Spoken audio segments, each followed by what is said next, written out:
Mechi yetu malizika salama. Lakini pia tunawapongeza zaidi wachezaji wetu kwa kazi kubwa ambayo wameifanya. Malengo yetu katika kujiandaa kwenye huu mchezo ilikuwa ni kwenda kupata ushindi, lakini imekuwa tofauti na tunasema kabisa kwamba huu ndo mpira, that is football. Mechi haikuwa nyepesi, mechi ilikuwa ngumu kwa watu wote, lakini pia tunawapongeza Young Africans kwa kuweza kutumia nafasi vizuri ambazo wamezipata. Wamecheza vizuri na mwisho wa siku wameweza kupata ushindi, lakini hii haimaanishi kwamba si Tabora ni wadogo.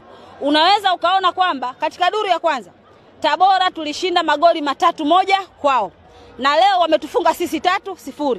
Tafsiri yake ni kwamba kwa wale wanao beti tunasema kwamba ni GG, boss team to score. Kwa hiyo kuanzia leo hii Yanga hawezi akasema kwamba ni mkongwe ama ni mkubwa kwa Tabora. Sisi na Yanga sasa hivi level zetu ni moja, kwa sababu amecheza nyumbani kashinda, katufunga kwetu, na sisi pia tulifunga kwake. Umeshanielewa? Kwa hiyo mpaka hapa sisi na Yanga level yetu ni hii.